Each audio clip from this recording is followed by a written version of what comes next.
Farm भएको area यो उमेशजीले आज यो फार्मको अध्ययन विस्तारको लागि गाइड आउनु भएको छ। काठमाडौँको के भन्छ तरकारीको मेन इम्पोर्ट गर्ने ठाउँ नै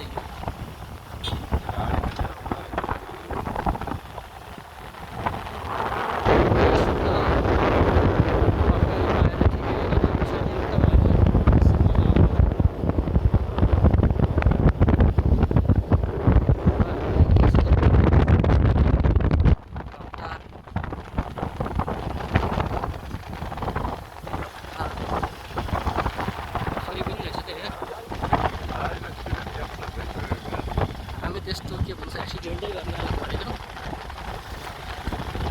20 वर्ष त यो चाहिँ आधुनिक कार जस्तो लाग्यो तर इटा रहेछ।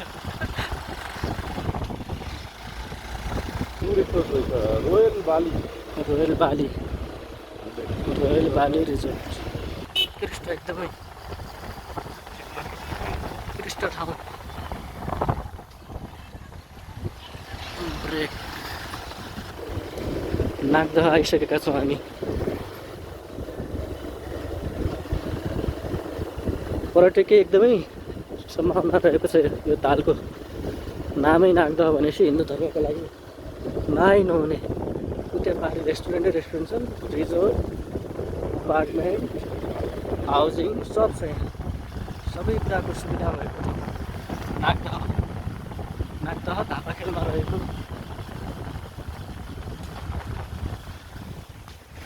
जहाँ गयो त्यही जाम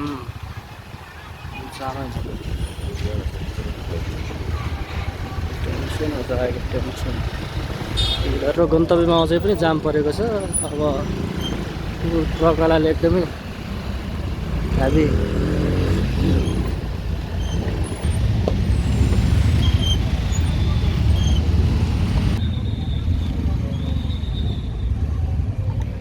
केटो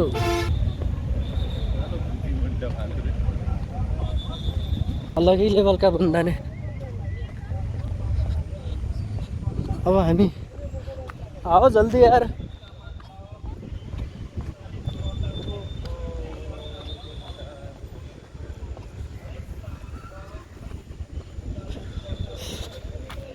पुरै जाम गरिसकेको छ। हामीले के भन्छ आधी घन्टा हिँड्नुपर्ने अवस्था आयो फार्ममा जानलाई। तपाईहरुलाई विभिन्न खालको के भन्छ तरकारी चाहिएपछि मलियो रूपमा उमेश थापालाई सम्झने। साह्रै गाउँतिर जस्तो वातावरण छ, रमाइलो। सर्प भेट्नु त राम्रो कुरा हो त। मकै एउटैमा कति फुल्छ होला एउटा मकैमा? 3-4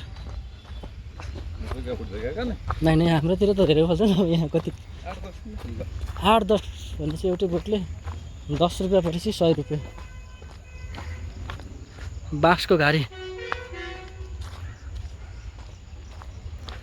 बाँसको घारीमा ब्याम्बो। अहिले यसको डिमान्ड एकदमै बढेको छ। बाँस बिना केही पनि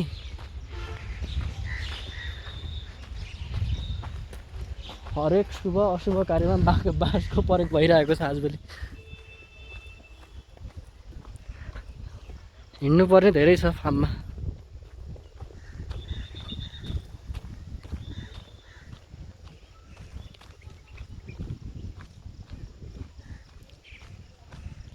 मकै फार्म यो एरिया फेरि यहाँ पनि कृषिजन्य क्षेत्र रहेछ।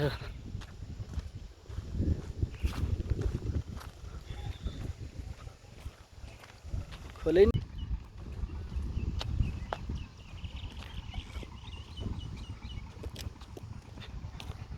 पुरै कृषियोग्य जमिन। उता प्लटिङ यता स्लटिङ र घर पनि बनिरहेका छन्।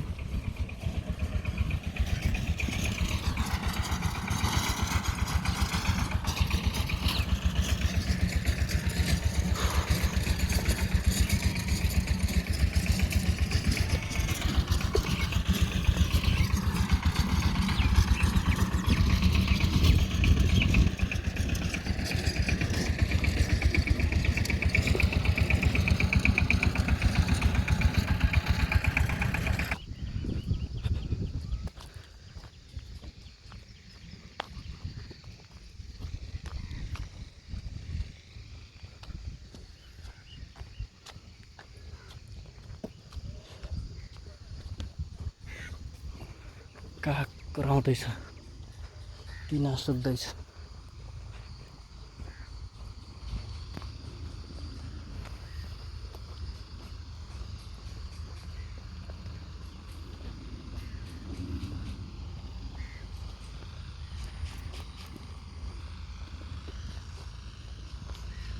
बालकुमारीको यात्रा।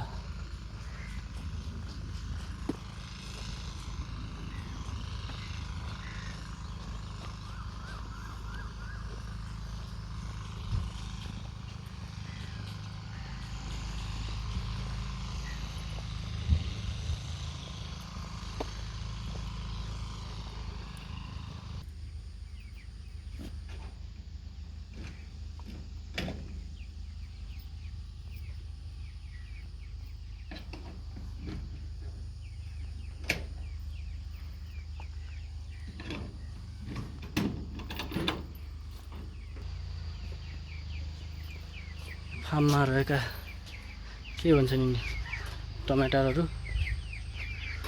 यहाँ हाम्रा चिकन पनि छन्, यतै चिकन पनि छन्। अब अर्को भनेको यहाँको प्रमुख आकर्षण भनेको गोलबेडा साइड तरकारी। काँक्रा कहाँ गए? काँक्रा सानो काँक्रा रहेछ, यहाँ चाहिँ ठुला ठुला काँक्रा पनि छन्। काँक्रा टमाटर ठुलो क्षेत्रफलमा फैलिएको छ। यो चाहिँ लगभग 2 रोपनी 13 आना। अब सबैले कृषिमा लागेपछि देशमा विकास चाहिँ हुन्छ, कृषिमा आकर्षित पनि हुने, आत्मनिर्भर पनि हुने, लगानी पनि ठिकै हुन्छ, त्यति बढी पनि हुँदैन।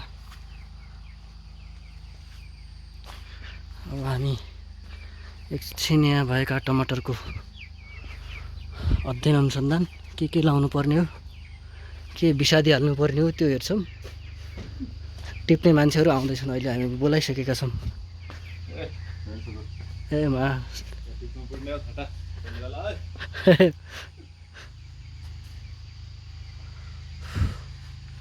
गर्मी छ।